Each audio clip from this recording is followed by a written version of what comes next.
Mike Carr, blue, blue, Mike Carr.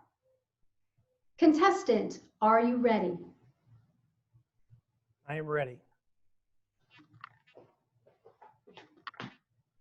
She was blue, not just her fingernails and her closed eyelids, but also the hue of her cheek and the curve of her shoulder. Her lips were also blue. I could tell as I moved my mouth away from her mouth. And then she opened her eyes and she looked at me and she said, "You know, you're not a bad kisser." Mr. Toastmaster, fellow Toastmasters, and guests, Maria Kirkland was born with a heart condition called stenosis that left her blood under-oxygenated and left her very pale skin a bluish color.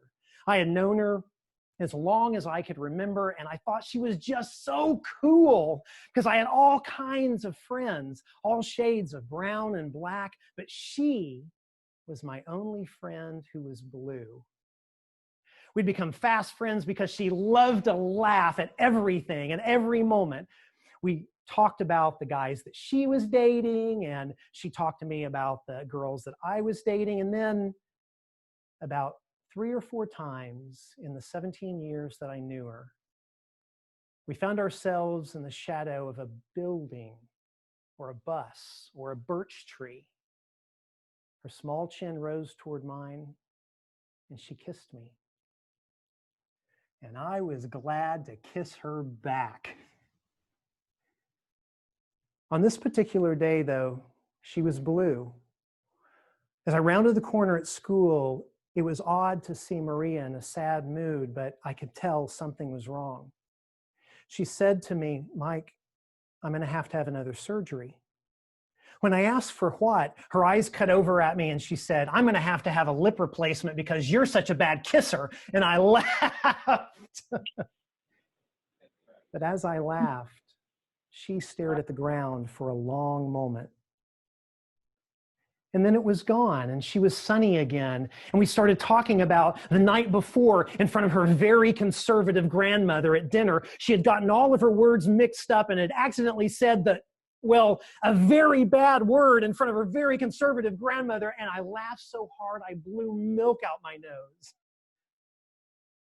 I didn't see Maria for the next several days. I was sitting in Latin class, and a note came to my teacher that my mother was here and wanted to see me. That's weird. But I got out of class and I headed toward the principal's office, and my mother met me halfway. "Mike," she said, "Maria died in heart surgery this morning." All of a sudden, my mother's voice sounded like it was in a tunnel. It was blue, the sky, the day of Maria's funeral. I remember thinking how wrong it was that the most beautiful day of the year waited to show itself until the darkest day of the year. All of these wonderful things in the chapel were being said about my friend, but as I sat at the back, I felt numb because there was this portrait up at the front of the chapel that Maria's family had had painted of her. In it, she was all beautiful and blonde and pink, not blue at all. I got so angry that I ran out of the back of the chapel and just exited, going into the graveyard, running among the graves, looking at all of them and seeing none of them. Why did I even care about some silly pink portrait? I wouldn't know the answer until I went into the mountains a few months later, just to clear my head in the clear mountain air. I could just smell it. And as I sat there on the side of a mountain with my head in my hands, staring down at dirt, I began to realize that the reason that pink portrait made me so angry was it just wasn't her. But I realized something more important. Maria always knew she would die at a young age. It was apparent to me now at little things that she said along the way. And I realized also that she had embraced that reality and decided not just to exist within its constraints, but to truly live. And that's why every time we were all together, she would say, what more joy or excitement or laughter could be squeezed into this very precious moment in which we were standing? And why not? She might literally die tomorrow.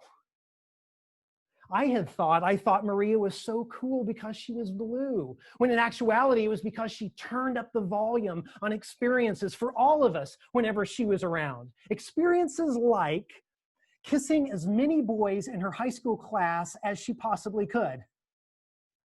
I was aghast that I was not the only one. As I sat on the side of that mountain, I felt my spirit move on to a new path. One in which I wanted to be like Maria, where I would put more life into my life. And so even today, all this many years later, whenever I'm in a long line with my kids, I will stand there and I will look at them, and then in a very loud voice, I will say, "Oh, Oklahoma, where the wind comes sweeping down the plain." And my kids will start crawling inside their clothes, trying to hide from me because they're so embarrassed, and I laugh.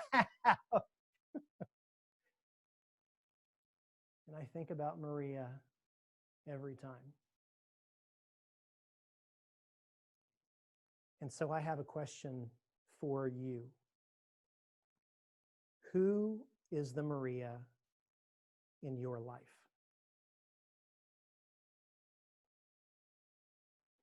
Who in your life brings you life?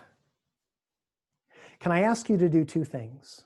This weekend, tomorrow, would you please text that person or call them and say you appreciate them, because you never know when you have people in your life. And then secondly, would you be a Maria for someone else?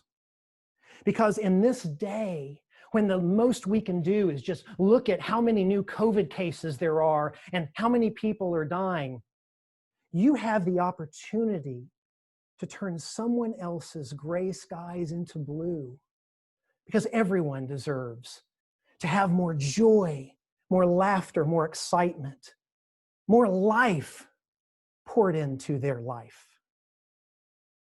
Madam Toastmaster.